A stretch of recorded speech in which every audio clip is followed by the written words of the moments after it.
Now they can hear us. Hello, everybody. Yeah, nice. Yo, All right. There's Hello. this. There's that. This, there's this. me. There's you. There's that. There's this. Okay. Let me get this corrected.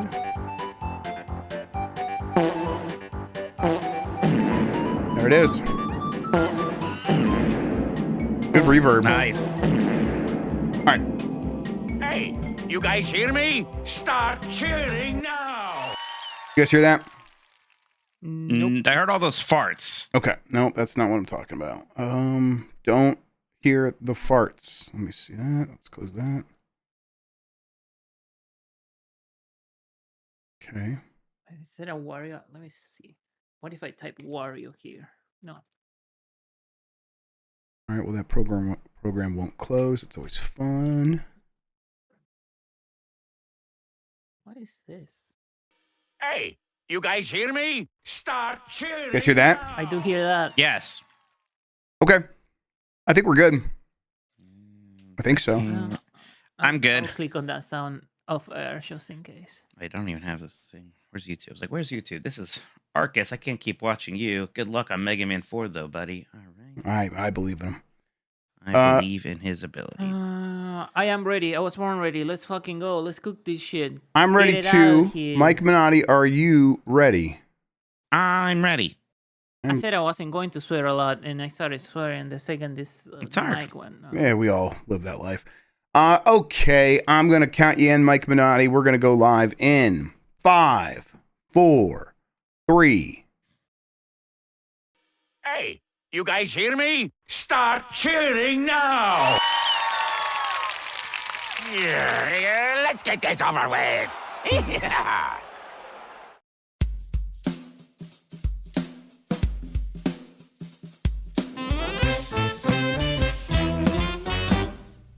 Woof, woof. Hi, I'm Mike Minotti, and I am a Nintendog. Hi, I'm Jeff Grubb, and I am a Nintendog. And we are the last of the Nintendogs. Rough. Today, Xenoblade Chronicles X Definitive Edition reviews. Good. Metroid Prime 4. When are we gonna see that baby again? And 2026 KOTOR, probably. KOTOR remake, rehappening. We will see. Oh, boy. But first off, yeah, that didn't work. First off, welcome, Jeff Grubb. How's it going, buddy? Man, this is going pretty good. Pretty happy to be here, enjoying what's happening with the super chats from Dr. Ryan, which we'll get to in due time. Yes, good. Absolutely, good work there. Yeah, no, I'm doing well. How about you? I'm good. I had a crazy weekend. I was in Florida, which was, it's nice to be in. Well, it's nice to be in theme park Florida. All right. Sure. Some of the other parts of it, I got to be honest, I have little experience with them, and Yeah, sometimes same. those don't seem great. But theme park Florida, I enjoy quite a bit. I mean, that's even the my most hotel. Florida, so I think that's all right. Yeah, like even the hotel I was staying at wasn't Universal Hotel. It was one of their moderates. It's called Sapphire Falls. It's just like, this is so many of those resorts. It's beachy themed, Right. but I love that. Right, Mhm. like what makes you feel more like you're on vacation than things being kind of beachy themed. It's great. That's right. Yeah, it's you're gonna be down there. You're right. You're on vacation. There are things I associate with vacation, and beach is it's high on that list. Yeah, like show me pictures of palm trees, and have things kind of be blue and sandy colored in there. There's that scent. I don't know what you call it, but it's the beach scent. And I Sure, like yeah. when they just pipe that stuff in there. Mhm. Good. Yeah, just give it to me. Dead fish. I love it. Yeah.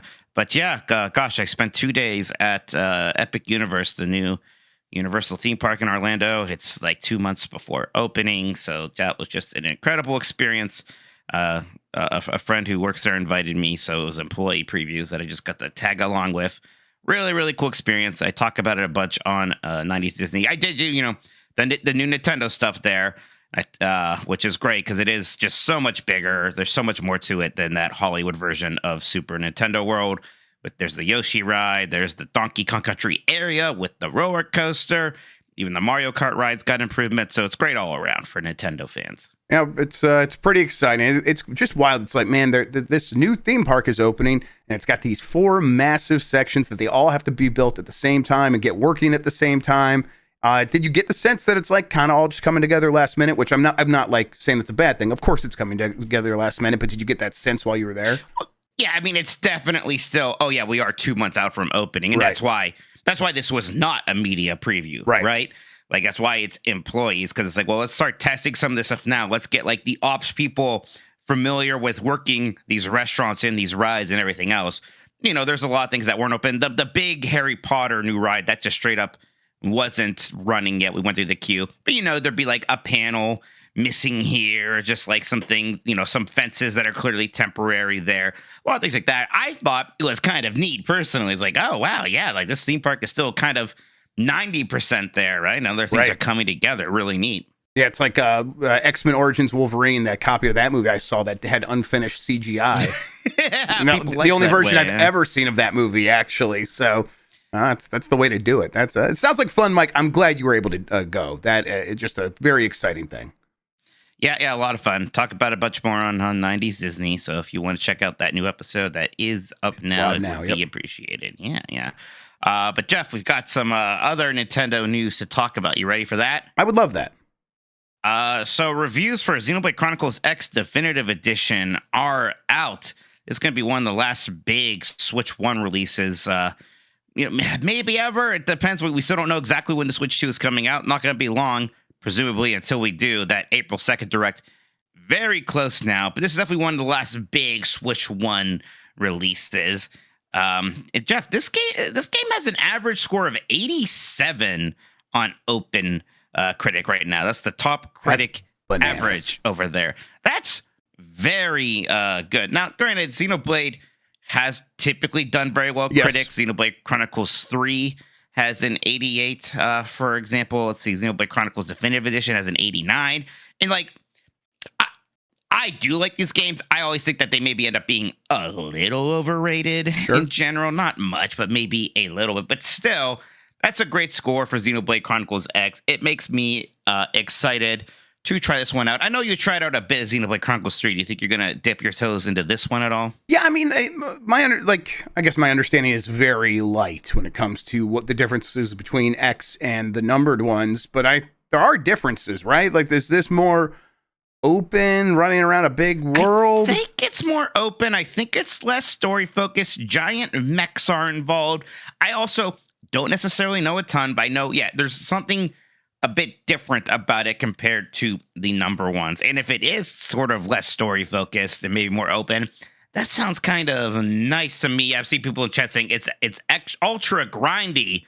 And I'm like, hell yeah. Right, maybe that's for Mikey. I'm curious. I might check this out because, I mean, 87, I at least want to see it for myself a little bit. Yeah, that's pretty high. George Yank from IGN says Xenoblade Chronicles X is already one of the Wii U's best game, and this definitive edition does more than enough to justify another trip to Planet Myra, who knows? Catherine Castle at Eurogamer says not all of its editions are for the better, but this excavation of Monolith Soft's alien opus remains as fascinating and enthralling as it was a decade ago. So, people are into it. I think this is a pretty good timing. We haven't had some big JRPG release in, perhaps a little bit here. We've had the collections like Suikoden, right? But still, this one shouldn't have too big of a problem finding an audience. That's right. Yeah, I think, people are saying Xenoblade fans showed up for that game to review it. And it's like, but even with selection bias, games usually don't do this well on OpenCritic and things like that. So, lots of games in this vein to play right now. This one being open world does make me want to check in on it a little bit more, just because I like the idea of exploring. Although I do have a big exploration game right now that I'm playing in Assassin's Creed Shadows. So we'll see. Next up here, what's going on with Metroid Prime 4, Jeff? A report from Nintendo Life by Jim Norman says that Reese Riley, I guess the report's not from Nintendo Life, but a story from Nintendo Life notes that Reese Riley, the host of the Kiwi Talks podcast, recently took to Blue Sky with the heavy hint that Metroid Prime 4 Beyond will be making quite the splash at the Switch 2 Direct. Nintendo and Retro are keeping their cards close to their chest with Prime 4 for this exact moment, Riley teased. The true unveiling will blow everything else in the Direct out of the water. Kiwi Talks host said he was 90% certain that Prime 4 will be in the showcase. So he clarified that Nintendo are constantly tweaking directs right down to the last minute. I mean, look, Jeff, I know there's a point there where we thought we were going to get some kind of a direct or something about Switch 1 games, and maybe that's where we would see Metroid Prime 4. Yep. I think at this point, we could say that's not happening. No way. Yeah, we're too close to this Switch 2 thing. It's like they're not going to talk about Metroid Prime 4 at this case, right? Yeah, I mean, yeah. If we get to this thing, they have to talk about Metroid Prime 4. Although the game could still come out in 2026, Mike. So, I mean, no, absolutely not. Dan was killing us in Discord. Everybody just still being kind of like, I just don't understand. Like, why does everyone think it's coming out 2025? It might not, right? And then learning that he's going to lose points if it reviews well. Somehow a part of the fantasy critic rules he forgot about. I finally just clipped him the thing from our reaction to the direct where they showed that trailer. He was on, and he says the words, "Oh, it's coming out in 2025," and it looked really good. Yeah. We should get a clip of that paired up with him taking it, and then all of our faces reacting to him. Like all of us, are like, wait, is he really going to do this? Is he really going to counterpick Metroid Prime 4? Yeah. Hey, this game, they can't go past the direct for Switch 2 and still not be talking about what's happening with Metroid Prime 4. I'm personally thinking that this is a situation where they treat Metroid Prime 4 as the poster child of Switch 1 games running on Switch 2 and like all the bells and whistles that could happen with that, which we don't know about. They haven't detailed any of that stuff yet, but Metroid Prime 4 would be a really good game to be like, hey, yes, this is a game you could buy. Sure, it's a Switch 1 game, but if you play it on Switch 2, if you buy it as a launch game for the Switch 2, because who cares? All these games are going to work on there. Here's what you get. Maybe they position it as like a Switch 1, Switch 2 cross-gen game. That's also almost equally as likely. But I don't know. We'll see. Either way, we get a lot of information about this game in a couple of weeks because they just have to say what's happening with it while also saying what's happening with the Switch 2. Yeah, it's like at this point, it feels like the Switch 2-ness of it is going to be amplified, because if it was more about this is a Switch 1 swan song, then we would have heard about it now, right? That's some way or another. I feel so. Right. So yeah, what does this do when you're playing it on Switch 2? And I didn't mean to rhyme. Right. I mean, do you still think it's a case where this game is coming out before the Switch 2 releases? Or you think why Switch would you do 1 that? version that you can buy, but like it's going to happen when the Switch 2 is already out? Yeah. I don't know. If I'm them, I think I position it to launch on Switch 2 launch day. And even if it's a Switch 1 game that has enhancements on Switch 2, I don't think that matters. I think that game gets a benefit from being both on the Switch and, being enhanced in whatever way, whether that's native enhancements or backwards compatibility enhancements on Switch 2. So, yeah, if I'm them, I'm just hanging on to that game until it's time for Switch 2. How about you? What do you think? I think it's kind of why I said all along that I always thought that this was going to be kind of the launch game that was like the one that sort of was the most presented as for the super hardcore gamer kind of thing, right? Right, like that position. Like Mario Kart is going to be there, and that's everyone. And then here's Metroid Prime 4, and that's big Nintendo game still, but yeah, it has a bit more of that core streak in it, especially when we're not going to get a 3D Mario game at launch, presumably here. Which, of course, that's for everybody, but core gamers do love 3D Mario. Mm-hmm. And maybe they're not even really thinking about it that intensely, Jeff. Maybe it's just a matter of, well, things are lining up. So, yeah, why not just position Metroid Prime 4 as one of our big launch games? We need so many launch games. Here's one of them. Yep. Yeah. It's fun because I am like starting to wonder now, all right, so Mario Kart, Metroid Prime 4, like what else are we going to get in that launch? Yeah. And, I see... Neoxin in chat, Neo-Zon, however you say that. Sorry. Isn't Metroid 2 niche in Japan to be a main launch title? And it's like, I think it's just a selection of launch titles, maybe for the more hardcore. Mario Kart's the main launch title. Yeah, exactly. Right? Mario Kart's the main launch title. And then Metroid can use this as an opportunity for it to break out and maybe catch on. Because, they've seen games, even games that have been like long time running series in Japan, have these breakouts because of their arrival on the Switch, and maybe they're hoping they can get that with Metroid Prime, especially a game that they've worked on for a very long time and probably spent a lot of money on. Right. I mean, look, Metroid's not a Zelda or a Mario, but I do think we sometimes overstate its nicheness a little bit. And right, so Japan is one territory, whatever. A lot of places, Metroid does well enough, certainly well enough to be on launch title. It's clearly a series that they support a lot. Jeff, they supported it a ton on the Switch One, and of course, we never saw those numbers reaching the Luigi Mansion 3 levels. But they always seemed happy with it. They keep doing Metroid stuff. Mm-hmm. Yeah, I think that they will treat it as a big, important game alongside the Switch 2, again, in whatever form that takes. And I'm ready for them to just give us that date and show us even more from the game. That last trailer was very good. It's cool. Let's get even more of that. The one thing that almost bums me out is especially not getting some other direct before this is okay, where's Metroid Prime 2 and 3? And hey, there might still be a chance here's Metroid Prime 4, and that's the Switch launch game. And in the months leading up to it, Prime 2, Prime 3, those are getting announced on the Switch 1 so you can catch up. Boy, I would be happy if that happened. That'd be great. That'd be fantastic. Saber Interactive is reminding us that it's still working on Star Wars Knights of the Republic remake from Alex Hopley at Game Reactor. Last week, we were hit with a bit of shocker as Saber Interactive and Games Workshop announced Warhammer 40K Space Marine 3. While that project is years away, it did cause some to question what Saber was up to with its other projects, like Jurassic Park Survival, Toxic Commander, and that Knights of the Republic remake. Here's a quote. Now, everything that we have talked about is still in development. We will share information on upcoming games when we have something cool to share. Saber's Chief Creative Officer Tim Willits wrote in a post on Twitter. Hopefully that means there will be something cool to share relatively soon, as it's been a while since we heard anything positive, or really anything, about the KOTOR remake. Jeff, you've been saying for a while now, when this thing was first announced, it was at a PlayStation event, kind of propositioned as a big PlayStation-backed project.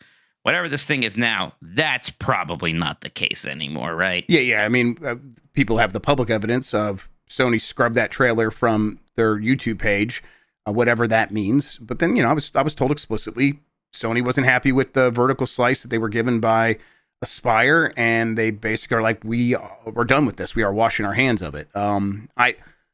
I don't know if they have maybe a right of first refusal if Saber were to say come back to them, be like, okay, we're working on this now. Here's this new thing, and you can now tell us whether or not you want to renew that deal previously that you had, that now that we've done all this work under spec. You want to come back? That could all still happen. But as it stands right now, Sony doesn't want much to do with this thing. And Saber Interactive, though, has the rights and is working on it, and they want to see it through.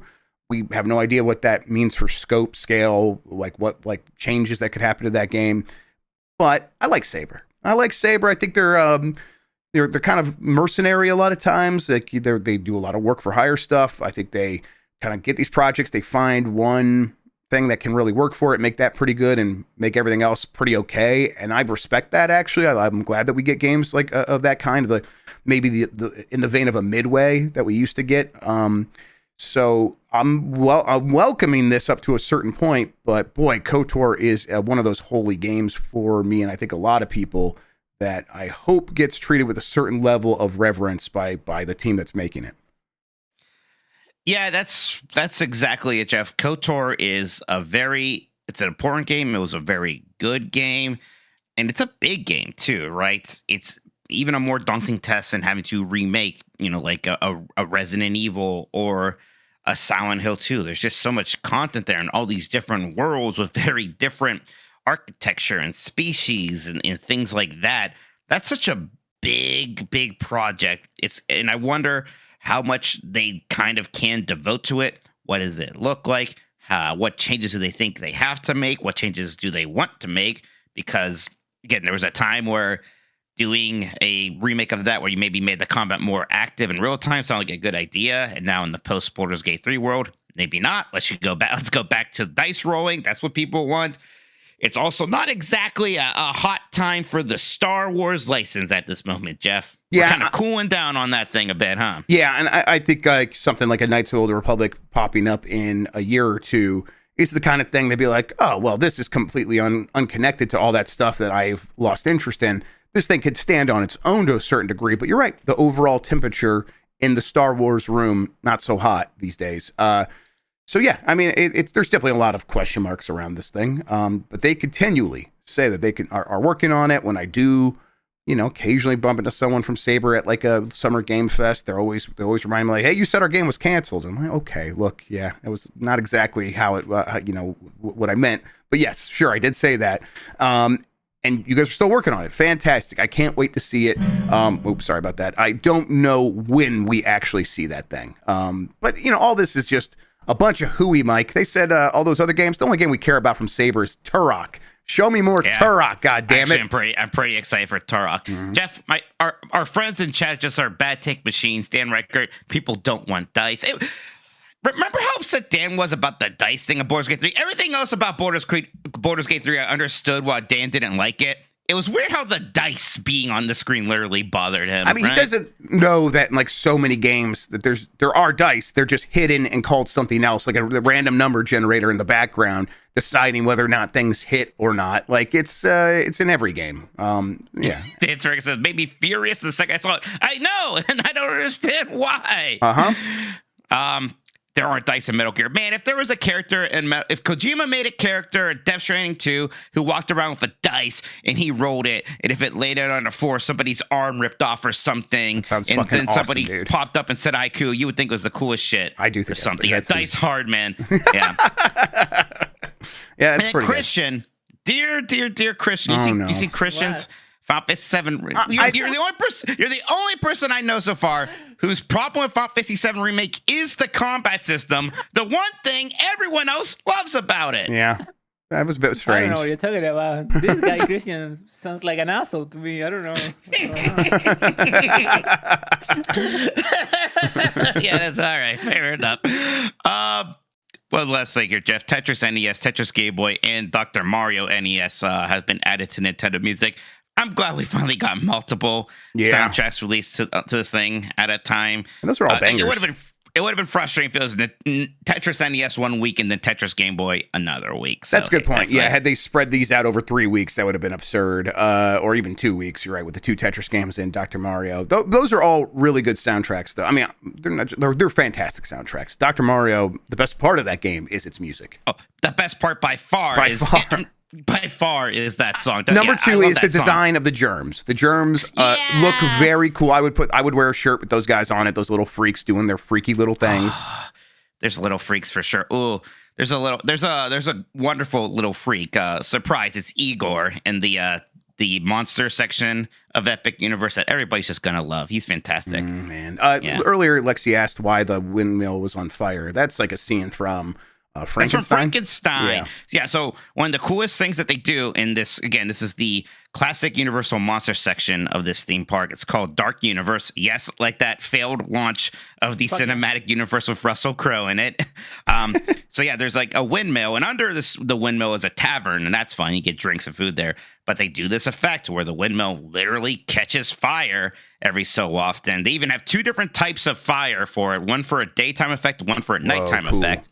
Yeah, and it's replicating the scene from the classic Frankenstein. And like I was walking into this tavern as it happened, and the thing caught on fire, and it was one of the coolest things I ever saw in a theme park. That effect was tremendous because it's not an effect; they just catch it on fire, and it's spinning on fire. It's so freaking cool. I was popping off like crazy for that. And there's a guy called BioReconstruct. He's just some retired guy who lives in Florida who just takes helicopters and takes aerial videos and pictures of theme parks, which is great. And like as this was happening, I saw a helicopter. I'm like, that has to be him. He's probably filming this right incredible. Now. It's sure enough. Yeah, the video is online. You could see me in it, losing my mind. So I figured that was like funny. Someone on the ground with you being like, "Oh, look, hey, look up there right now. They're taking photos," but you just knew because you saw a helicopter. I saw a helicopter. I'm like, that's probably BioReconstruct, and he's probably videoing this right now because the windmill's on fire. So yeah, that was fun. Incredible. I was literally looked at the videos like enhance and stretch. I'm like, yep, there I am. You can tell because I'm waving. I have my arms in the air like this. Like I just saw the second coming. Yeah. Take me. Nintendo Music. It's all right. Yeah, it's good stuff. That's it for the news. Why don't we take a quick break? We've got a bunch of super chats. Thank you so much, everybody. We're going to read those on the air in just a moment. Yeah, now's the time to do that because YouTube just crashed on me. Hell yeah. Yeah, it crashed on me right away. It's kind of crazy. Crash on me. Isn't that a Dave Matthews song? Yeah, I don't know, crash I'm not a into Dave me. fan. Hey, the Dark Universe. There they are. Oh yeah, there's my people. That photo. What an iconic photo. I mean, the best thing from the Dark Universe, right? Oh yeah, it's the trailer. It's him screaming twice. No other noise. The Mummy trailer with Tom Cruise just screaming with no other sound effects that got released. Just a work of art. Yeah, Jeff, you and your kids are gonna freak out at that How to Train Your Dragon section. It's so freaking good. Boy, I like those movies a Do lot. they have real dragons? Does that music play just all the time when you're over there? Constantly. That's good because that music rules. It's so good. I mean, the coaster they have, they just play that test flight music, and it's very, very, very, very, very good. Yep. Okay, well, I am looking forward to getting them down there. Did that win the Oscar? God, if that didn't win Oscar for best, it must have original won for score that year. best animated picture. It must have won best animated picture. Score It might not have. Well, it might not have because fucking the Oscars are so freaking stupid with I know. the Pixar bias was insane for a bit. And yeah, Pixar was usually had the best animated film, but they didn't every year. So I would get very mad. Okay, so I'm sorry, I gotta look it up. Yeah, Toy Story 3 beat How to Train Your Dragon. Okay, well that's rough. Toy Story That's 3 is really, really, really, really good. Yeah, That's a rough year for that category. that's a bummer. Yeah, I'll give some credit. In 2011, Rango did win, and yeah, Rango was the right choice. Yep. But then this one's the one that pissed me off. In 2012, Brave beat Wreck-It Ralph. That's right. That was the Fuck egregious you. one. Yeah. Fuck you. Man, that's 2012. That's so long ago. Jesus. Yeah. Oh god, 2008, Wall-E beat Kung Fu Panda. Those are like two of my all-time Wall-E's favorites. the right one. All there. right. Wall-E's we have great. the super chats. How dare you do this to me on my own show, Christian? Toy Story 4 beat Claus in 2019. Bull fucking shit. Toy Story 4 That's is what I'm gonna- the right one there. Toy Story 4 is fantastic. Oh, Dan Riker says Dan Wall-E was Riker. super fucking. It's so funny because it's literally just because people didn't talk for a bit. Yeah. It's like the people who couldn't handle that What? were the 3-year-olds and Dan Riker. Yeah. Because he needs the movie to tell him what's going on, right? Yeah. He says, I He didn't didn't get get the the point." point. It is the most on the nose story I could possibly imagine. The Mhm. movie with the less metaphors in the entire. It is the universe. most, and like you're gonna laugh like, oh, is it about how capitalism is bad? And Yes! it is. Yes. By and large, which is clearly Walmart, takes over the government and turns the planet into trash, and all the people leave it and become permanent tourists in fat chairs until they literally learn to stand up for themselves. Dan's mocking voice for this is, oh no, we'll get flat when we start space traveling. That's what he thought the point was. That's the point. Oh, and crap. Oh, damn. No. Pretty good. Oh, it's so good. Yeah. Well, don't worry. Okay, we'll make sure that Pixar dumbs down their future films. Yeah, you're in luck there. Don't worry. Dan says, to be fair, I remember none of that movie except it being boring. It's just kind of, remember when he didn't Godzilla -1?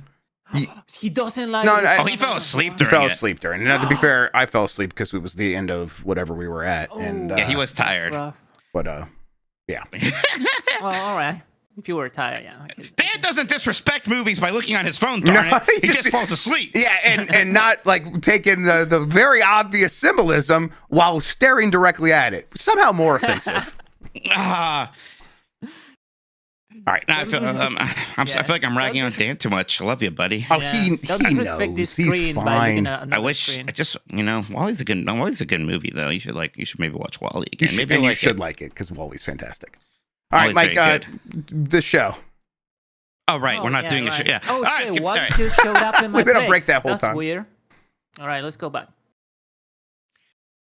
And we're back. What a short break that was. Jeff, would you like to read the super chats, please? I do. Just real quick, Chris Monty says, Mike, you glazed over the fact that Jeff said Toy Story 4 was good, and I did not say that. I said it's I am great. so used.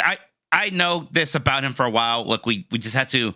Yes, agree to we've had this disagree on that argument. This one. one's an old one. Now we don't need to This rehash is an it. old, tired argument. Look, I'll tell you what. I bet we'll both dislike Toy Story 5, and then we can come together. That's probably very likely. Yes. All right. Super chats. Is that what I'm doing now? Let me scroll up here to the that's top. your thing. Let me make the window wider, and then let's wait for YouTube to crash. All right, here we go. Big Fresh 37 said, "My fiance thinks Grubb looks like Bruiser Brody." I see it. Yeah, you do. Yeah, I'll take it. He got killed. He did not kill, right? Yes. Okay. All Got right. killed. I think I Yes. look more like a murder victim than a murderer, so that's fair. Randomly, go ahead. I guess I don't know what happened to Bruiser Brody. I think he got killed in a locker room thing in a brawl or something like that, and then like it was like there was like more to it. It's like the first episode of the Dark Side of the Ring. I never actually watched a single episode of Dark Side of the Ring. It's good. That's some good stuff. But can't we keep it lighter, Dark Side of the Ring? I guess not. It's in the name. What about the sunny side of the ring? Come on. Randomly Rossi says, sending this early because I'll be sleeping when you all are live. What are your wildest, probably never happening Switch 2 Direct predictions? Penis. Yeah. Oh, wow. It is probably never. I mean, I could make a Star Tropics joke again. I can't say F-Zero does seem like it's not happening now. I was about to say because they wouldn't release a Mario Kart and F-Zero both at launch, which they did literally do for the GBA launch, right? Yeah. So I guess it's not a crazy thing, but still, I don't think that's happening. Snipper Clips 2, that's done. Look, Snipper Clips fans, that just ain't real. Absolutely not. Yeah, 1, 2, 3 Switch, the third game in the trilogy. I don't know. There's like so much stuff that I would like for them to bring back, but my wildest stuff is my go-to for all these things. It's the thing. I've been playing these games a lot recently. It's the extreme sports games, 1080, Excite Bike, Wave Race. Give me any of those, or honestly anything in the Excite series, Excite Truck, Excite Bots, whatever they did. Do a new one of those. All of those are like pretty solid games. So I would pop pretty hard for any of that. All right, next one from Jacob Bench.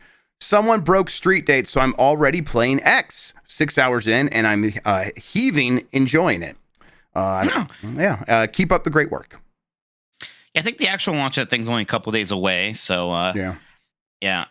Now I'm like, okay, I want to finish Mario's Picross and Donkey Kong 94 by then, which I will. But I do feel bad. I probably am just gonna have to put Tales of Grace's F to the side to try some Xenoblade Chronicles X. We'll see if I get into that. But hopefully can finish both of those games if I do.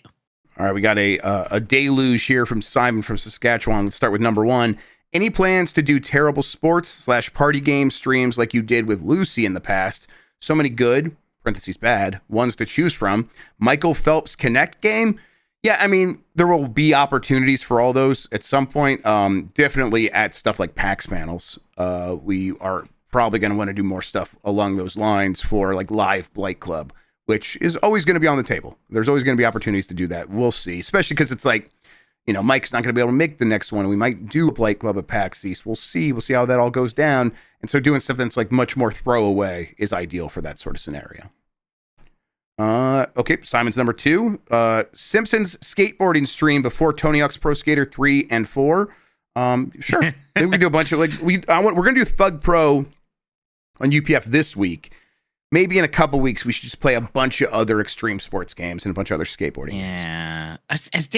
Has Dan played the very good Disney skateboarding game that just uses the Tony Hawk's Pro Skater 3 or 4 engine? That's all he ever talks about.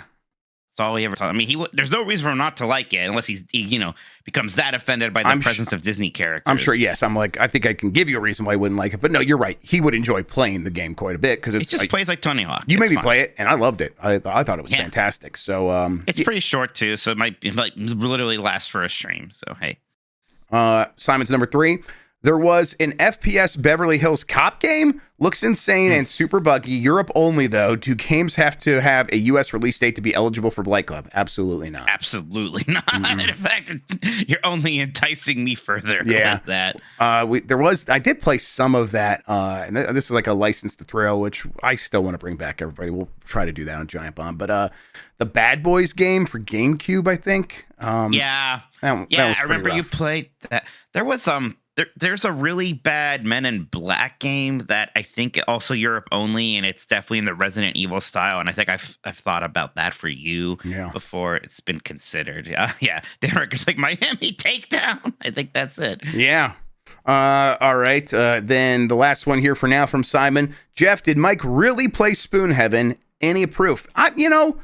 He says he doesn't do drugs, but maybe he did drugs and hallucinated the whole thing. I think that's more likely than that game being real at this point. No, it happened. I remember pretty distinctly because he had some kind of weird diagonal attack as the Spoon Heaven lady. It was real. Although, they did mislabel it. It was something like Hollow Knight, Silk Song. That title seemed weird. Maybe it's like the PAL region name. Yeah. Okay, of course. Lex Luddy writes in, thanks for the raid during my charity stream yesterday. It really helped me keep my sanity for the final few hours of Sonic 06. Mike, play Yakuza 0. Yeah, well, look, I got to play Sekiro as my next thing, and then Demon Souls after that, which I probably wasn't going to take that long from what I hear. But yeah, I want to do Yakuza 0. It's probably not going to be until later in the year. Yeah, thing. But we talked about this, like you just playing through a bunch of the Yakuza games, like you've been playing through the FromSoft games, would be people would go gaga for those kinds of streams. So it's like, you intend to do that eventually, and I would love to watch that personally. I want to see Mike running do you run a brothel in that game? The nicest brothel manager, something along those lines. So I think that'd be fun. Are brothels just legal in Japan, or is that still sort of under the? Well, you play a criminal, right? So I don't know. I mean, I'll tell you what, it doesn't matter. A cabaret. Okay. It's a cabaret club. Excuse me. I mixed up my things. Cabaret club. So they're not being paid for sex. Hostess club, yeah. Okay. When people go to drink and that kind of stuff. Yeah, but it's a hostess club, and I think maybe I just made the assumption. Is that not true, Christian, that hostess clubs, could you pay a hostess for sex, yes or no? I think you can in some places, but I don't think it's legal. But yeah, I never went to Japan. Okay.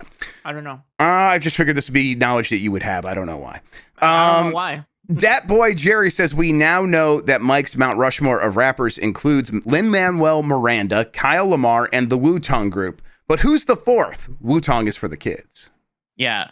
Not John Cena, but his cousin, Trademark, who does the rest of the singing on his songs. Wait, his name is Trademark? Yeah, it's like Mark. His name's Mark. His name's Trademark. All right. I was listening to like the weird 70s orchestral song that they sampled a bunch for his entrance music today. For My Time Is Now. I was like, man, it's so weird hearing the actual song this stuff came from. It's wild. Did he trademark? That'd be funny if you did. That's really a funny and stupid thing. Maybe.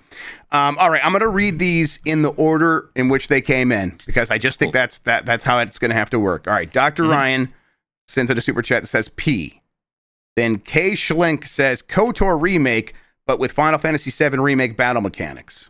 That sounds like fun. I'd be fine with that. Shut up, Christian. Which one was the troll? Was then the troll or is now the troll? Dr. Ryan writes in with the letter E, and then Dr. Ryan writes in with the letter N. And then Two Bear says, in one of the power block interstitials, power black is something different, yes.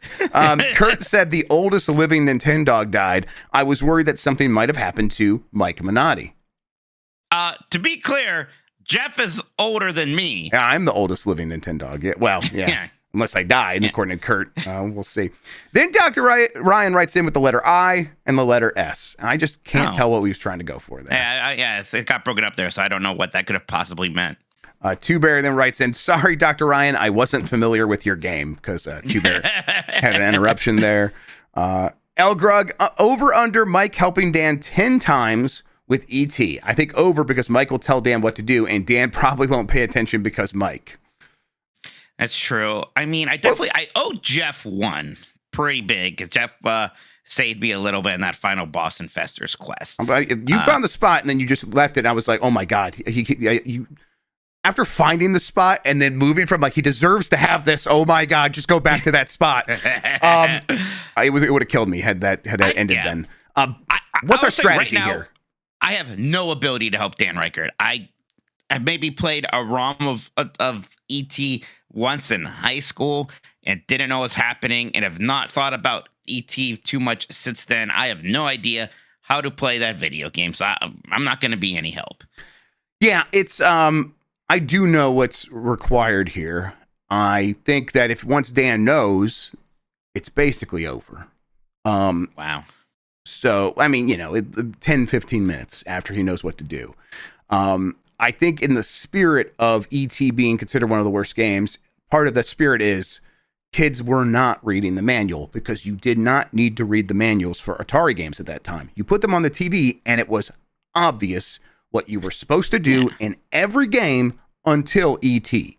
So I just don't think he should be able to read the manual until maybe once we get near the end of the first episode, we could tell him what to do at that point, or give him permission to go look up the manual.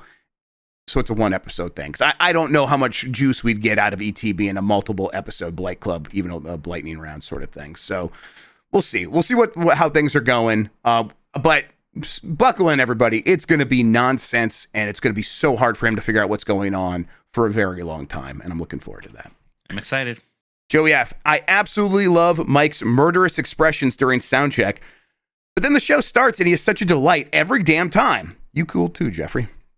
Yeah, he's always like looking at something. He's got a very intent look when he's like working on something or reading something. And yes. I do always wonder, I'm like, is he in a bad mood? Sometimes, yes. Most of the time, no. That's the time, though. Sometimes I'm just trying to finish doing something or yes, other. Yeah. I definitely have a resting work bitch face for sure. Exactly. Yeah. Yeah. Mine's, I can't hide it very well. Chrono Rig says, "Hey dogs, do you see Nintendo revealing the price at the beginning of the direct or at the end? And how far out will we see any game date in the direct?"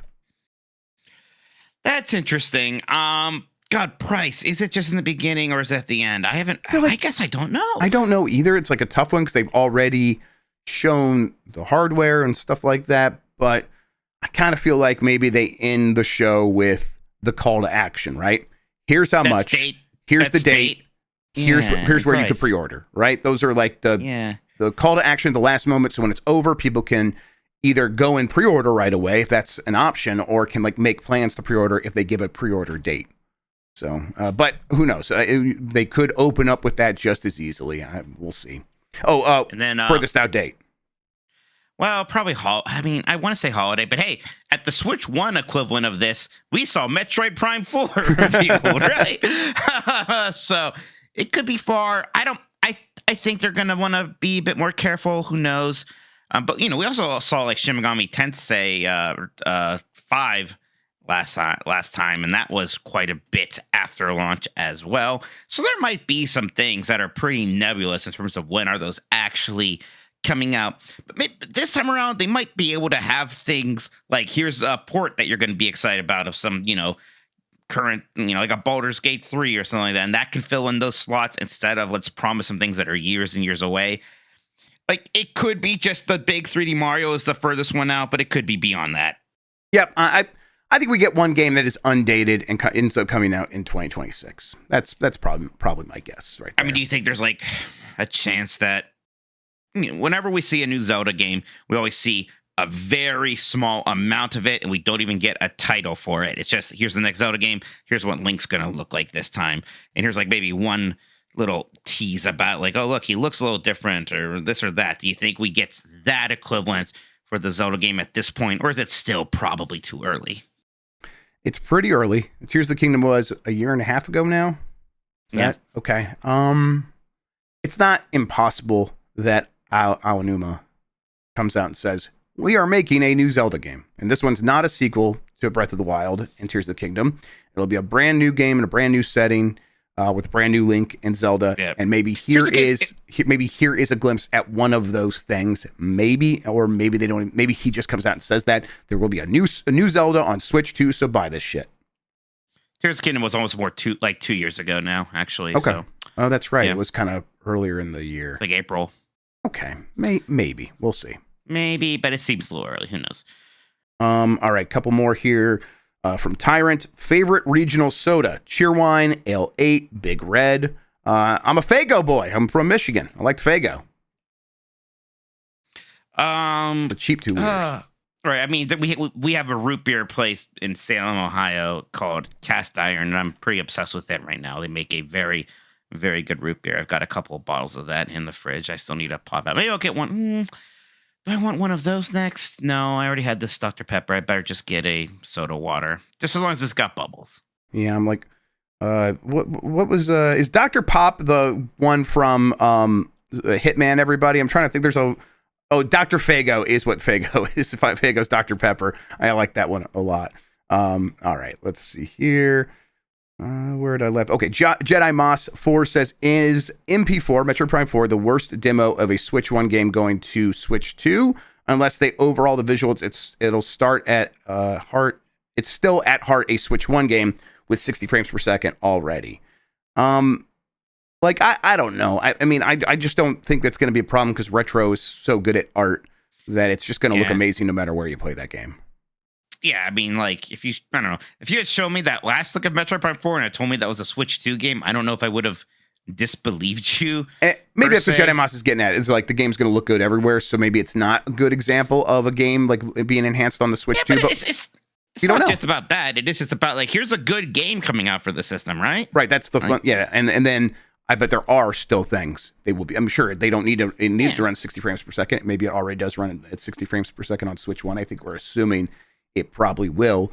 But you know, they still could make other improvements to the resolution and using DLSS and taking advantage of that. And that would be excellent. I mean, especially if they are able to do DLSS on Switch 1 games coming to Switch 2, that would be something they would want to show off. I mean, they could also show off, hey, remember how this thing can be a mouse on Switch 2? And here's Metroid Prime 4 with essentially mouse controls on this version of the game. That would be nuts. Soxo Roxo with the big $50. Thank you so much, Soxo Roxo. Star Wars has been the talk of the town, and I just want to say the hottest thing in Star Wars is the card game Star Wars Unlimited. It's fun. Also excited for more Andor. Starting a new job tomorrow, so I'm spreading the wealth. Thank you so much. Congratulations on your new job. It's nice to hear. Shout out to you on that. Star Wars Unlimited. Star Wars. I remember there was that other Star Wars trading card game, kind of like back in the early days of Magic the Gathering and Pokemon being hits. There was a Star Wars one that was relatively popular. Mm-hmm. I never got too into it. I remember, like, more than art, it kind of just had like live action pictures on everything, right? That's kind of a weird look. And that Lord of the Rings card game that came out when those movies were out did a similar thing. Even if it wasn't like a character from the movies, they would just get a guy and put him in a costume and take his picture for the card. I kind of liked that junk. Yeah, for sure. I just liked collecting like the collectible cards for Star Wars. Like back in the late 90s, early 2000s, there were like cards that would come out for every movie. And I like the Star Wars ones, but I collected a bunch of those things. And then I played some of like one of the Star Wars games and some Magic the Gathering. But I'm just, I'm not going to be that person anymore. And I'm okay with that. Allie Miracle says, Grubb, stop selling me on gimmicks. I just ordered a flippy drive. And then parentheses, please do not stop. Yeah, I'm not going to stop. It's fun to talk about those things. I kind of can't wait to get that thing and install it. It's I'm on pre-order right now for the next batch, which will be mid-April is when that thing will get sent out. So looking forward to that. If anyone's wondering, hey, what the hell is a flippy drive? This is a Nintendo podcast. We could talk about it. It is a solderless OEM replacement, optical ODE, optical drive emulator that does not require you to remove the optical drive from your GameCube. So you can keep the optical drive in there. It will function when you need it. And then when you want, you can put a bunch of games on an SD card and use your shoot GameCube hardware to, use it the way people have been doing with Swiss for a very long time now. But it's got its own interface that is also very handsome, very well done. So looking forward to that. Like I was mentioning, I'll install that on stream and we'll make a day of it. And that'll be a Grubb's Gimmicks whenever I get that. Last one for now. Jason Finelli says, Toy Story 4 was great. Speak your truth, Grubb. No, I know it is. I know I'm right about this. So thank you, Jason Finelli, for having my back. Yeah, it's just fantastic. It's great. Really, that does it for the super chats, Mike. You don't even have to humor me on this one. Very heartwarming. Yeah. movie about less than, I don't know. I hate to be like, I don't, movies don't need to respect the previous movies or whatever, but it is weird to just have Toy Story 3 be about this one thing and then Toy Story 4 be like, nah. It's not like Actually, nah. nah. It's just saying that there's persistence and like there's still things that happen to people even after one chapter of life feels so neatly wrapped up. The story can continue. It's okay. I just didn't find it satisfying. I didn't find it as, look, a lot of people ultimately, don't. it just, didn't find it satisfying. Didn't find it as funny. I get it. That people wanted Toy Story 3 to be Toy Story 3. I don't think it's some terrible movie, right? Or anything like that. It's fine. Connor Wood says, if my kids learn of Pokemon Lego, I'll be ruined. Yeah, that's right. There's a Pokemon Lego. Yep. Yeah. Cool. What is the set actually? I don't know. Do I look like fucking Jordan Midler to you? All right. I'm gonna look up it. There's a Pikachu. Is it like? See, that's the thing with like the Legos. Again, I want something where I'm going to like make a Pokemon Center. I don't want to make a weird Pikachu out of Pokemon that kind of looks like a freak. Nikki in chat says that they haven't said what. They haven't said. Okay, so there's just something with Pokemans. All right. All right. I bet it's gonna be like a Pokeball, and you open it, and inside is a Pikachu.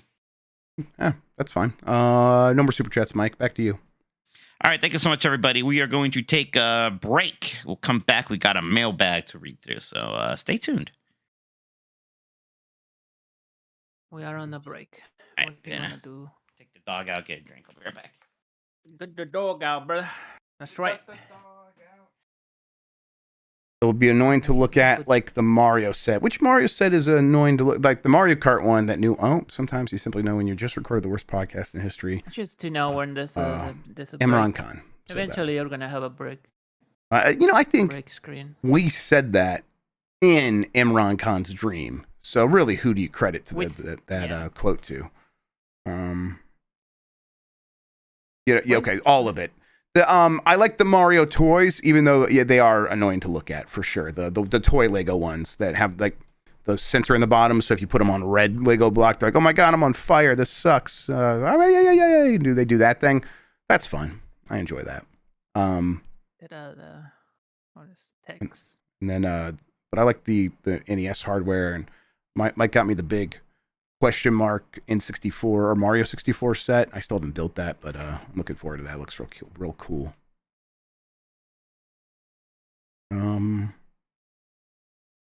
Okay. Oh, I'm trying to read chat, and YouTube just doesn't want me to. They're never gonna fix this fucking site, huh? Nope. I hate it. Yeah. I hate YouTube. Look, I'll never argue that Toy Story 4 is necessary. It's like saying it's needed. I don't know. I just don't know what that means. I just know the movie they made was very well done. Very, very, very good. They really paid off everything that they set up in that movie, and I thought the payoff and the setups were worthy of a movie and worthy of my time. But geez, a lot of people. A lot of people are like, I'm so happy with the ending of 3, I don't need 4. I completely get that. If you don't need 4, don't watch it. That's fine. That's a choice you can make. Armored Core 1 added to PS Plus Classics. Still fun. I've been meaning to, I think I tried to set that up a bunch of times on the Steam Deck. For some reason, I couldn't get it working. Or maybe I did get that one working. I didn't get another one working. Having that on PS Plus Classics, though, I'll just try that. Play that there. Yeah, it's cool. It's a good game. Up to until 3, they're good games. You coming to yell at me about Toy Story 4? No, I'm just inheriting Jan's exasperation. Oh, yeah, sure. Yeah. Long day today, guys. A lot going What's on. up? I got to remember to record special breakouts of me setting up the news stories each day before the show, so that's ready for the editors to turn into little clips for social. Every day I'm like, okay, I can do that. I can help out. But all those people I was talking to was like all the people like making sure the ships and the trains keep running on time. And they all look pretty stressed out. That was a fun meeting to be like, you guys okay? They're not okay. Okay. Live production. Did you watch Columbo? No, but I will. I will watch it in time for maybe for Thursday's show. I'll try to watch it tomorrow. Okay. Yeah, sure. Sounds good. Yeah, the entire show just showed up on my Plex. It was weird. It's crazy. Yeah, that's nuts, dude. Stuff happens sometimes. Stuff just happens. All right, ready to get back into it? Let's do it. All right, we're back. Jeff, go attack Mailman. All right, good job. That's enough attacking. Bite. Just say bite. Good. All right, here we go. Mailbag here from our dear Discord members who have joined the Game Mess Patreon or subscribed to our Twitch channels. Thank you very much. Laser Wolf says, Rolling Stones put Metroid Dread at number 2 on their top 100 Switch list, and Reddit loved it. Why are you two such cowards? I think that was my bad, right? I think you would have probably put Metroid Dread almost that high. Well, I guess the top 3 we both agreed were the 2 Zeldas and Mario, and then we put Pikmin 4 at 4, and then Metroid Dread's after that. It's in 5. I mean, look, you can shuffle things around there if you want to, but I'd have a hard. I love Dread. I'd have a hard time putting it above the Zeldas or the Mario. I'd probably put it above Pikmin 4, I suppose, and maybe did that at 5, but I don't feel that strongly about it at all. I mean, that's just such a good top 5, and I'm like, all of those games are, you put any of those in front of me, I'm gonna be like, yep, this is my favorite game. Like, I can feel that way about Metroid Dread for sure. So I get it. It's a bold choice. I think it's a very cool thing that they put it at number 2. What was their number 1? It's probably just also Breath of the Wild, I'm guessing. Yeah, or maybe Tears of the Kingdom, one or the other. Okay, next up here is from Always Be Clothing. Hey, yo, dogs. When will you all take Sean and Christian to the Universal Epic Universe to thank them for their hard work? I want to hear a trip report like the latest episode of the 90s Disney podcast out now. Thank you, always. Maybe when if having a friend from a different country come to this country wouldn't be so scary. So, so we'll see. Their argument. Christian, have you ever been to the U.S.? No, never. Huh. Do you wanna? No, barely been out of Argentina, so. Yeah. Do you want to come here? Do you think it's gonna be neat, or do you like? I wanted rather this not? year. I wanted to go to Evo, but I couldn't. I could have just. It was too late for me when I started looking to do that. So maybe next year for Evo. That'd be a fun thing. Yeah, I'd like to see you at Evo. Yeah.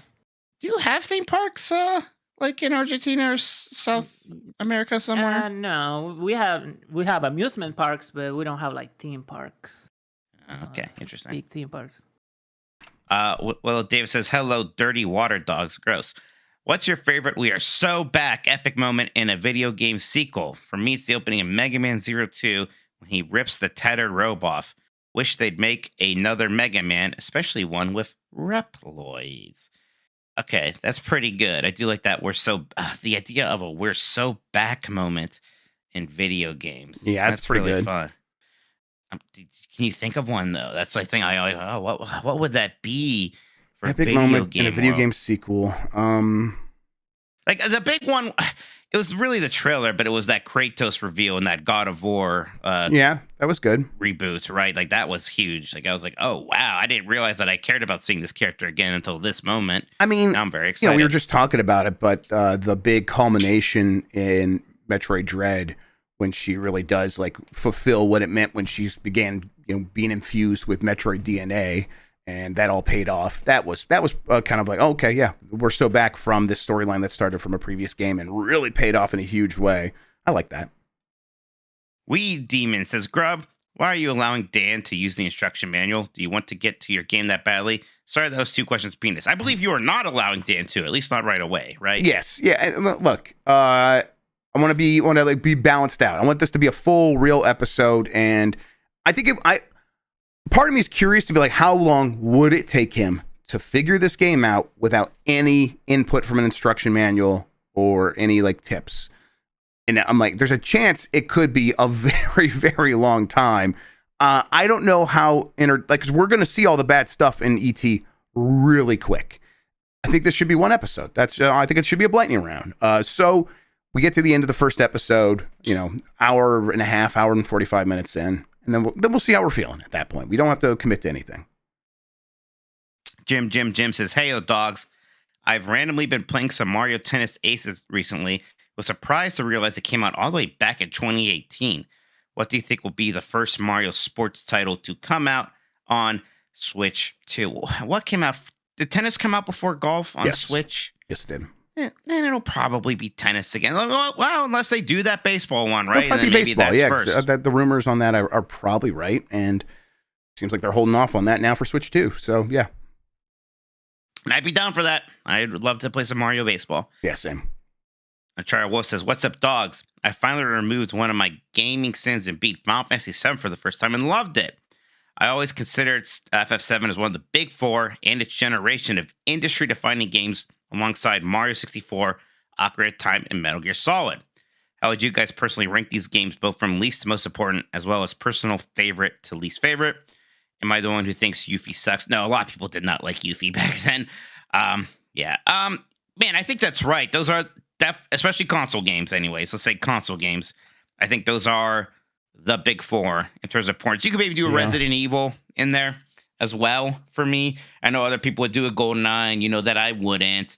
Gosh, how would I rank them from least to most important? I think they're all very important. I think Final Fantasy VII is maybe the least important of those three. That's what I was going to say as well, and I was waiting to see what you were going to say before I said that out loud. But that's right. I mean, it was very important. It was like the way it's most important, honestly, was its marketing. It just said, it told everybody it was important, and we all believed it because it was on the goddamn television.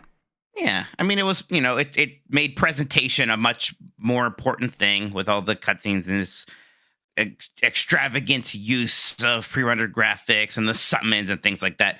But then Metal Gear Solid, honestly, again, very, very, very important. And again, for the presentation, the presentation and the storytelling and even the quality of the voice acting, which the other ones didn't have, kind of set a standard there. Mm-hmm. Then to this day, I think so many games are still kind of following formula set by Ocarina of Time and Mario 64.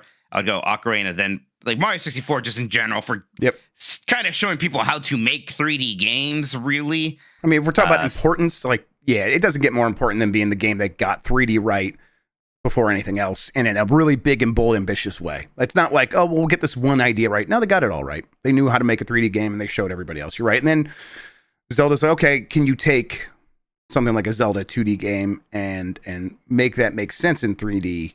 And it's like, oh yeah, absolutely. Here's Z targeting. Here's locking on in 3D, something that will be crucial to games forever now. And they had a bunch of ideas in there like that. That's right. I know notes. Mike's list is correct. And then in terms of enjoyment, and again, I like all these games a lot, from least favorite to favorite.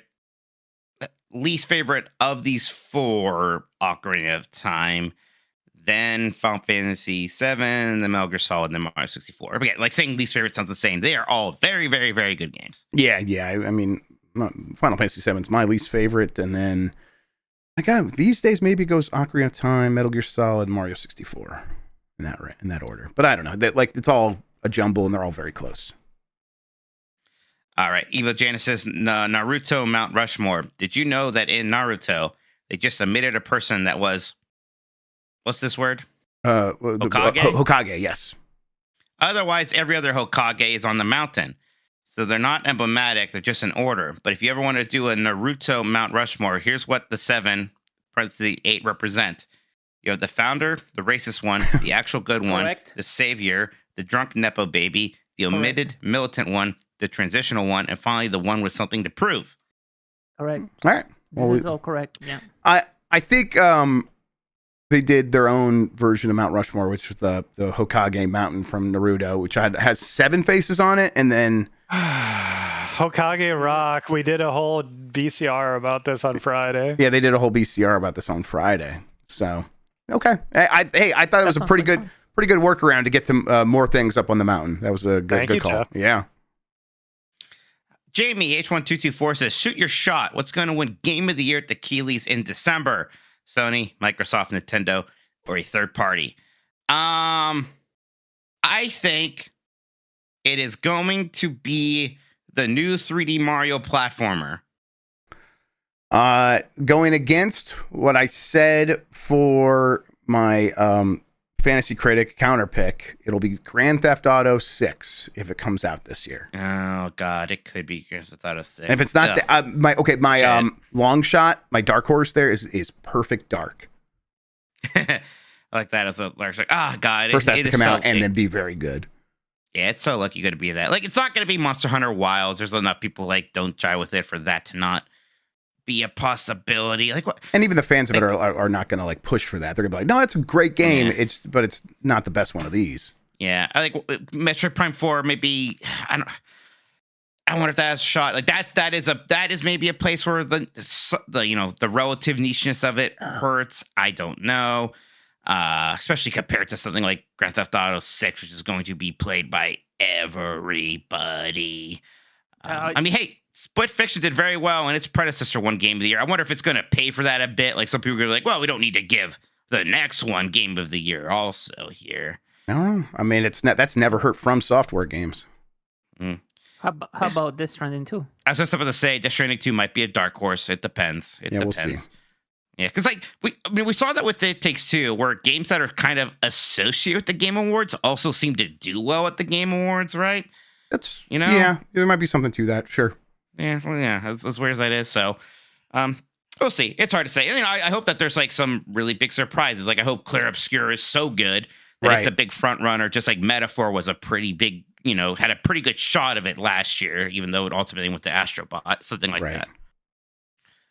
Next one here is from Slain, who says, "Dear Wise (parentheses question mark) Nintendogs, when is Jen going to finish that train vlog on the subject favorite game involving trains?" I don't think the train vlog is happening. Call me crazy, Jeff. I don't know what that is. What's the train vlog? Don't worry about it. Okay. Hey, I tell you what, Little Nemo, the Dream Master, I played that on the NES recently. That had a train level. That's cool. But when you say trains or train level, I am going to think of Uncharted 2. That level is so cool, but each Lost Legacy also ends with a train level. That's just a callback to it, and it is also fantastic. Yeah, in Final Fantasy VI with the Phantom that's train. my so favorite. Freaking good. Yeah, so suplex the train. Good. Let's go. Come on, it rule. I love trains and games. Yep. So The cool. 14 raid is pretty good. That is It is. That does rule, yeah. Screaming Matt says, "Hello, Jeff." In Elwood Blues voice, "I completed my mission from God." I don't know how to do that voice. I still have to actually watch Blues Brothers. So. Grubb and Mike in Uncle Fester's voice, "You're weird, Dan." Can it just be my voice? I don't know. You're weird, Minotti. On the subject of playing licensed games on Nintendo consoles, what licensed IP, good or bad, on a Nintendo platform do you feel confident you can speedrun? I bet I could learn the speedrun for Buster Bust Loose, the Tiny Toons game.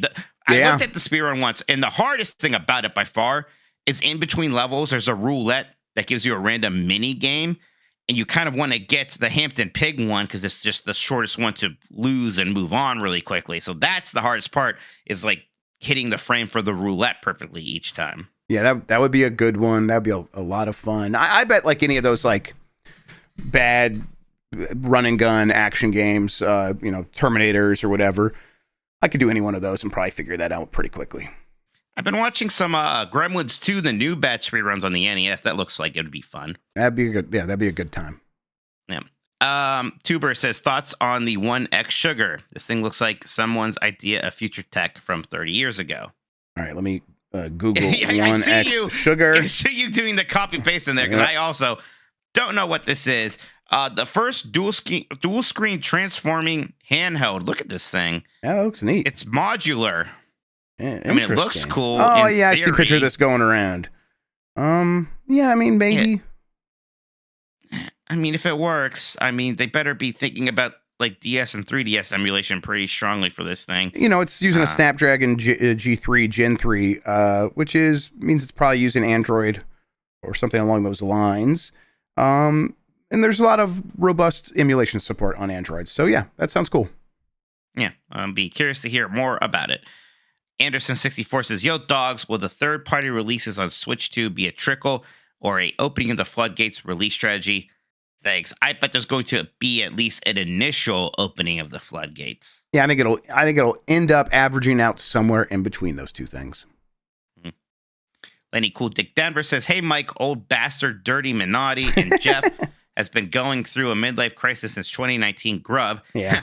It's funny because I just realized that 2019 is when episode 9 came out.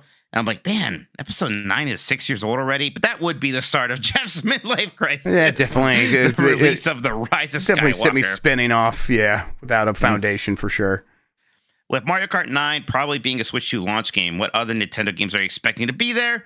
Metroid Prime 4 and Update Breath of the Wild. Those two, yes. Captain Toad 2, Fester's Quest HD 2D, definitely not. Definitely yes to that one. Yeah. Yeah, it's hard to even imagine, which I think is part of the fun. There will be some weird things. I hope that we do get at least one dormant series revived, like, in F-Zero, one of those sports games, Excite, Star Fox, something. Yeah, it's I think it'll be like one of those those $5, $4, $3, $2, $1, like pick your lineup and you have $15.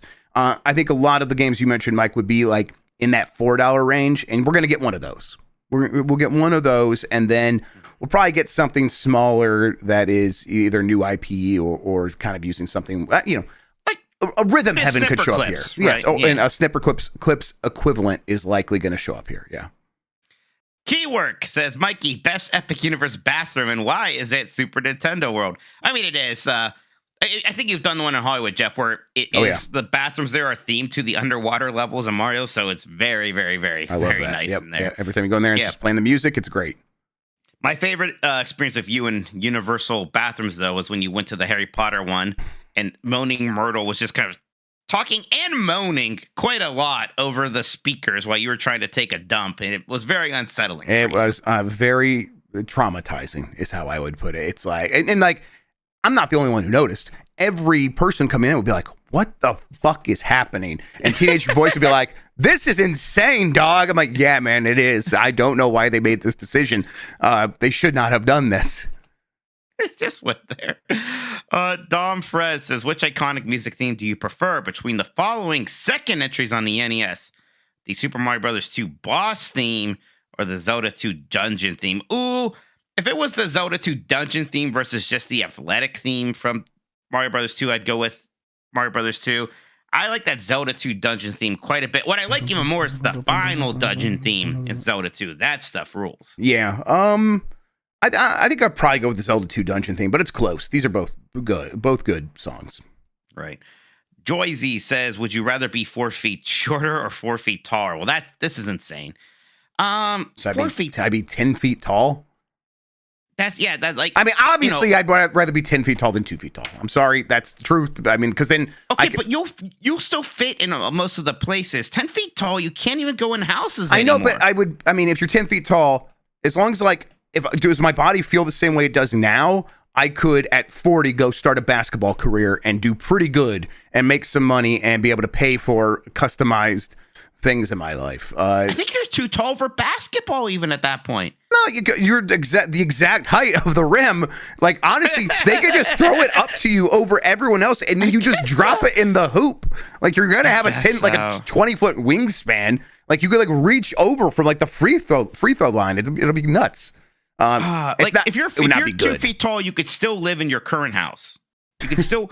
You're right. I could not live here if I was 10 feet tall. You fit in the bed and all the.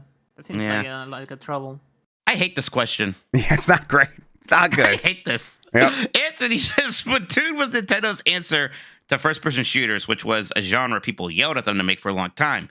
What other genres should be yelling at Nintendo to try? Let the show. Penis. Well, Nintendo hasn't done a roguelike yet, huh? There was kind of a roguelike mode in that Splatoon 3 DLC, wasn't there? I didn't try that. Right, yeah, that's a good point. Yeah, they haven't done that. I would like them to really actually go whole hog with that. But MMO, and I think they might be doing that with that game test that they did on there. It's going to be super weird. Yeah, no, that's true. So, yeah. I was about to say Metroidvania, which would have been a funny thing to say. Would have been an upsetting thing to say. Yeah. Octa says, Mike, since I know you're a big Croc fan, I was wondering what's your favorite aspect of the series. Looking forward to the remasters. Yeah, the best thing about it is tank control. Boy, look, I'm a big tank control defenders, but tank controls in a 3D platformer, that sure is something. The Mega Man Legends has tank controls in there, and I was watching it the other day. It seemed like those are pretty good. Yeah, but take controls with very prominent strafing buttons. Oh, so okay. Well, that's fine. That's then. different. Yeah, that's very different. Yeah. Okay. I don't mind the way Mega Man Legends 1 plays, and I haven't played much of 2 yet, something I really need to do, and apparently it's much smoother with that stuff anyway. Interesting. So, yeah. B says, I haven't touched my Switch since last August when I played Emio the Smiling Man. Just didn't have the motivation to play anything on it after 8 years of using it and mainly using the Steam Deck. But I plan on having Xenoblade X be the last Switch game I play before Switch 2. What do you think is going to be the last game you play on the OG Switch? Man, it's wild thinking about that. It's hard to say because we don't have a great idea yet. I hope the last game I play on my Switch 1 is like Metroid Prime 3, right? Yeah, that'd be ideal. If they go forward with releasing those 2 games. Who knows? Maybe it is Xenoblade Chronicles X. That is also a possibility. That game will take some time to get through if I do jive with it. Yeah. Yeah, but we'll see. I mean, I part of me's like, maybe I end up playing Metroid Prime 4 on that thing. If it's hard to get a Switch 2, which I'll do my best to get, but we'll see. There's a strong chance it's Metroid Prime 4. Dr. Ryan says this question's for Turbo Sean. That's allowed. I'll allow it. Playing Persona 3 Reload is my first experience with Persona 3 specifically. Why is Junpei such a chode? Thank you for your time. Sean, are you there? I am here, yes. All right. I mean, I don't want to answer the question for you, but it's jealousy largely, right? That's part of it. The archetype in general of what Junpei is sort of a problem with the Persona series. I forget if it's the director or whoever up through 5 kind of just made weird choices with the writing direction and the characters and stuff. That's how you get stuff like the best friend character also being a gigantic asshole a lot of the time. Yeah. And Junpei has a more interesting story than that most of the time, but yeah, it's just petty jealousy, which he's the least of that character. You know what I mean? Yeah. Others Junpeis, there are way more Junpei than Junpei.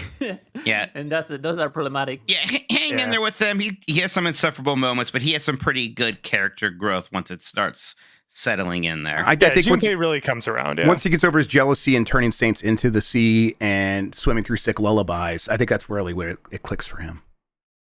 I get that. That's the Killers. Yes, thank you very much, Mike. That's good. Hallie Miracle says, remember when they for Shoot put Mario, Luigi, and Peach in EA big games? They should do that again. Put Daisy in Apex Legends. Add Fox/Samus to Mass Effect, Mario and Luigi in Army of 2, 3. I hate saying that. Fuck it. Yeah, gosh, it'd be fun if, like when Skyrim even came out on the Switch, there were some fun costumes and whatnot. Right. Yeah, if we get some of these funky ports, it would be fun if they do some things. Now, like, there's some games, like Baldur's Gate 3, a game where you can just see a character's vagina, that I don't think they're going to give you a Princess Peach outfit. They should, but they won't. You're right. They won't do that. I like that stuff, but yeah, we're just in a weird position now where it's like a lot of those kinds of games, those like EA big games and games where it's like guest characters make a lot of sense. These companies don't make a lot of those anymore. Beefhammer says, evening Mike, strutting it to fix a best PS4 games list by removing Last of Us, Horizon, Nier Automata. I like Nier Automata. What the hell is that? And Death Stranding. Yeah. Minotti and Jeff refuses to read comments so he can remove Red Dead 2, Cyberpunk, and God of War as well. Cyberpunk, yeah. God of War's good. God of War's fine. Yeah, I wouldn't take that off. I even like the first Horizon. So the other day I came home from the gym and upon returning home had my hands completely full of stuff, but managed to unlock my apartment and dragged everything inside. Then the next morning, couldn't find my keys anywhere. Searched high and low for them. I thought I may have left them in the car, but that's impossible as I need them to open my apartment door. And that's when I realized I unlocked my door, but didn't take the keys out. And somehow nobody took them or entered my apartment despite my keys sitting there in my apartment door from 7 p.m. till the morning.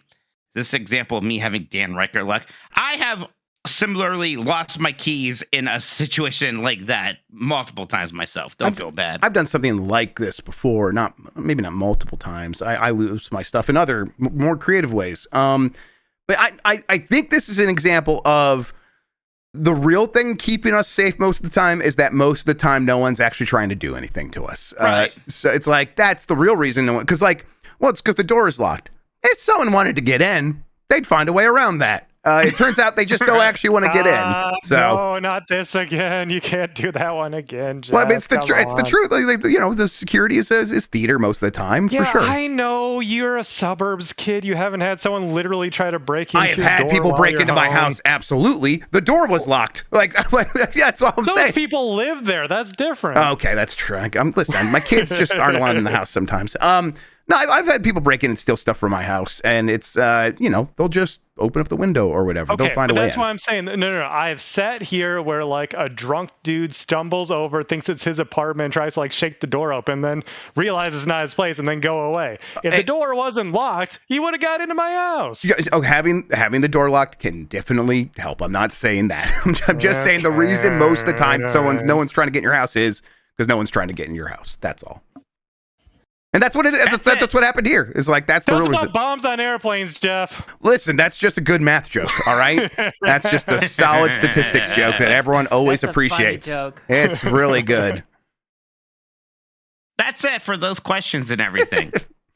All right, fantastic, Mike. Thank you for reading all those. Great. We'll take one more little break here. We might have another super chat too. I'm gonna make Jeff talk about Rogue Leader because I'm always so happy to talk about Rogue Leader. And then we'll wrap things up here. All right, break. My internet went away from like a hot sec, so I need your recording again. Okay, no problem. My life. Yeah, I can do that. I can't wait to get like good internet. Alrighty, I'm ready to go. Me too. Are you ready to go? All right. Yep. Let's go back into it then. Yeah. All right, we're back. Yeah, Jeff, you got yourself a GameCube. Yeah. Hey, Dolphin is fantastic. It's a great way to play GameCube games, and it's going to be a way I still play GameCube games pretty frequently. But I'm enjoying having real hardware around the house again. I did break down and got the RetroTink 4K CE when it was on sale. So with that thing coming, I'm like, I would like to have a few more pieces of hardware here that I can plug into it and take advantage of it. So I went out to Level 2, a used video game store near my town, and it was like, I'll just see what they have. I think I went in there with like, maybe I'll get a Dreamcast. I would like that. I would like to have a spruced up, like fully functional, like let's do all the mods to a Dreamcast. They didn't have one. They had one previously and I missed out on it, but they had a GameCube there in good condition for $99. And okay, this is easy. I'll get this. I'll pick a game or two. And I'm like, oh, I'll do the flippy drive thing when I get home. So, in the meantime, I just got Rogue Squadron 2 Rogue Leader, which was, one of the first games I got for the GameCube originally. And the game still is just incredible. It looks so amazing. Looks and sounds and presents itself in such a really competent way. And then I still think these Factor 5, arcadey flight games are pretty fun. The way that they set up some of the goals can be a little challenging until you figure out the right way to go and handle things. And if you try to challenge yourself to get the medals, you're like not using the targeting computer, which makes it very easy to see the enemies. Sometimes it's hard to see a TIE fighter against a black starry background, but you get used to that stuff pretty quickly. And then it just, sounds cool because it's Star Wars music playing as all of the cool Star Wars sound effects are happening. And they put you in a B-wing pretty quick and you're in an A-wing by like the third level. And all that stuff really pops me. So I still love this game. I wish we would still get games like this, like just once every 10 years. I would take that, but whatever. I'll keep going back to this game for the rest of my life because it's kind of timeless. One of the first timeless 3D games on a console for me, I think. Yeah, and as good as emulation is for GameCube, this game has always still struggled with it. Yes. Because Factor 5. Complicated video game. Yeah, Factor 5 had some interesting compression tech and all kinds of stuff that they would throw into their games that would make that difficult for Dolphin. And it's one of those ones where it's like, unless you get it like the exact right version of Dolphin, there's a good chance you're going to have some like bad audio issues and things like that. Yeah. I remember when because that game came out before the DVD releases of the original trilogy. So it was the first time we got like that clean of video of a lot of those scenes for the first time. Remember, so just like seeing the clips of like episode 4, 5, and 6 in Rogue Leader. I was like, this looks so amazing, DVD quality, right? Whoop-de-doo. But at the time, it was stunning. Yep. Yeah. And it's, and they, these small little 480p clips or 480i probably. And it looks really cool. It really helps add a lot to the presentation, and they don't like overdo that either. So it's like always like a fun little treat you would get.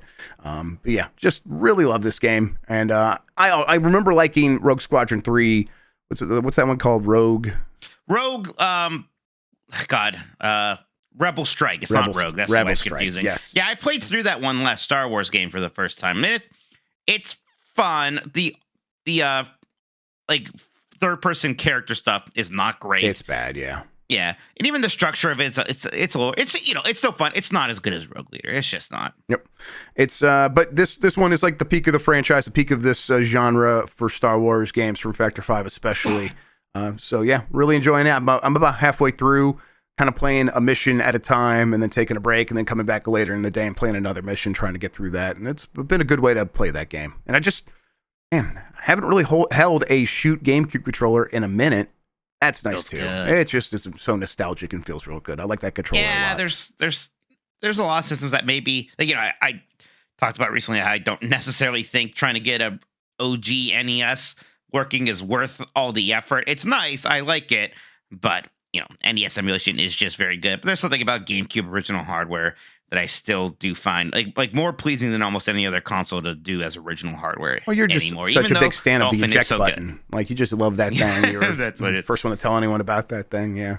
I see Nikki Grayson on Blue Sky just skied it. Today's the day I Google what does a RetroTink do, and Nikki, it's an HDMI converter. You just put in the component cables for any console, and then it has an HDMI out, and it has a bunch of different options for tuning stuff and whatnot. So it's just scalar. It's a very good universal HDMI converter for component-based video game consoles. This is how I would describe it. Right, yeah. What you need to know is makes old stuff work on new stuff, as Dan says in chat. If you want a little bit more technical, it is upscaling the video from a analog 240p, 480p to 480i image to run better on your HD TV, which has a scaler built in, but isn't good and causes a lot of problems for old video games. Nikki says, chat, okay, great. So I don't need it. You absolutely do not need this. This is old man bullshit. No, absolutely. I love mine. Mine gets quite a bit of use, but no, you don't. You don't need. I don't think you need a 4K one. I'm plenty happy with my 5X, but that's a different thing. All right, Jeff, is there anything else, or you just want to do super chats here? I just been playing my Mario Picross and Donkey Kong 94 BS. I did the thing again where I bring the Switch with me on a trip. I just actually never use it. When I'm traveling, I so often don't really play very many video games because I sleep on planes, and because I'm doing theme park trips, I'm actually very busy. And once I get to my room to go to bed, I'm very tired. Mm-hmm. Yeah, no, I always love the idea of playing games during travel. I love the idea. And then I love having it there. It's like a security blanket. Sure. I want it with me, but... Yeah, totally. But actually, the actual execution of that is, especially as the head of a household, Mike, when you have people you're responsible for, you don't get actually the chance to sneak off to the side and play a game like I did when I was a kid on vacation. I think that's the reason I like the idea. It's that's such a core memory for me, is just having a Game Boy in the back seat of a family road trip and being able to be quiet for hours at a time, and no one's asking anything from me, and I'm not asking anyone for anything, except for maybe to be able to turn the light on in the back seat of the car in a night drive. That's not an option these days. So that has such strong 90s, 80s sitcom vibes when you say head of the household like that. I've been getting a lot of Carl Winslow clips sent to me on Facebook recently, which, boy, does that make me an old person. Carl Winslow, oh my God. Yeah, I'm not even getting the Steve Urkel. No, specifically Carl Winslow. It's like you graduated from getting Urkel clips, and now the thing's like, you're old enough. This is what you need. You need some Winslow. Now on my own, I'm seeking out the Perfect Stranger clips where Harriet Winslow is there, and I saw the first appearance of Carl Winslow on Perfect Strangers and then I saw the weird commercial they made with the Perfect Strangers guys talking about where's the elevator operator Harriet Winslow at? She's well, she's got her own show, and watch this preview. I'm this is wild. This is crazy.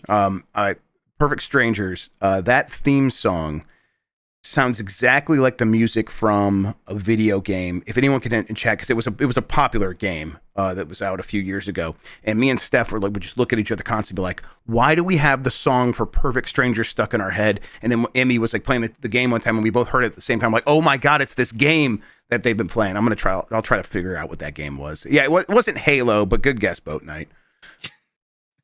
I'm listening to it. I have never seen a flip side. It was Kirby's Forgotten Land.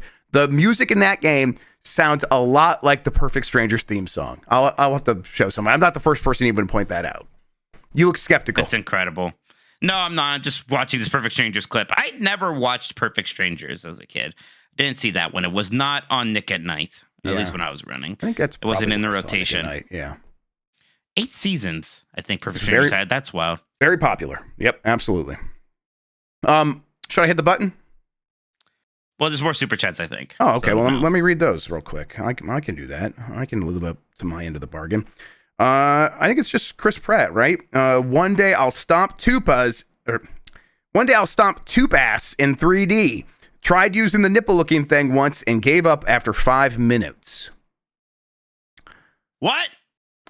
Do you think he means an analog stick looks like? Is that what he thinks nipples look like? Oh, that's the nipple-looking thing, an analog stick. I suppose it's got like concentric circles on it. You know, I've never thought about the nipple-esque qualities of an analog stick before, but I see it. I bet you could suckle one if you tried hard enough. Oh, sure, you could suckle anything if you try hard enough. If you're gonna tell me an analog thing that looks like a nipple, I'm just gonna think of the 3DS nubbin. Yeah. Oh no! You made Nikki Grayson in chat say Christ. You know you've done something if you did that. I think that was you. I think that was your fault. You don't know what they're reacting to. Let's be honest. Burrito says cash rules everything around me. I got there. Cream. No one can deny that you got there. You got there eventually. You did it. That's go listen to the Bombcast from today, everybody. That was Mike trying to figure out what the acronym CREAM from the Wu-Tang Group, as he says, was all about. And then finally, from Hey You Peekaboo, Super Chat. That's the Super Chat just says Super Chat. Man, thank you. That's a good Super Chat. I want to go to Disney again. I just it's great. I would like to go there again. That was a good time. I got off to save some money and hopefully not have to pay as many taxes next year, because boy, that's why I was thinking of head of the household, Mike, because that's one of the options when you're filing your taxes. Are you married filing jointly or head of household? I'm like, what's the difference? I'm like, okay, no, I'm married filing jointly. Hitting the button. I gotta pay taxes. All right, yeah, thank you for listening, everybody. Last Nintendogs that happened. Hey, tomorrow on GiantBomb.com, Blight Club. Dan Reichert's playing E.T. for the Atari. May have heard of it. Are we doing that at our usual time, noon Pacific, Jeff? Yes, I believe so. I can double check on that real quick. Give me a second. Let's go. Oh, Dan Reichert says his finger hurts. Hey, I don't give a shit. Go get Xenoblade Chronicles X in Super Chat. You don't need a finger. You're playing with the Atari joystick. Yeah, it's tomorrow at 3 p.m. Eastern, noon Pacific. I'll be doing Grubb's gimmicks before that, so just tune in all day. Oh man, it's gonna be a good time. You'll have breaking news before that. Yeah, yep. That's your kind of your big day, Wednesday. Yeah, Wednesday's the big busy day. I like it. It's a good time. It's always like, okay, I can feel good about doing a lot of work that day and then helping out here and there the rest of the week. It's a good way of doing things. Bye, everybody. Thank you, everyone. Bye.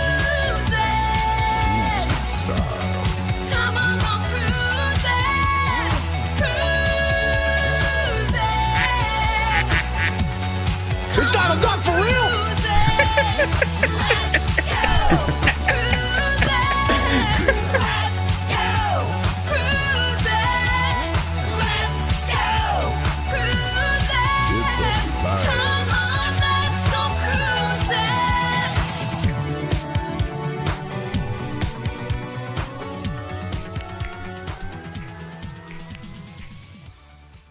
Fuddy-duddy.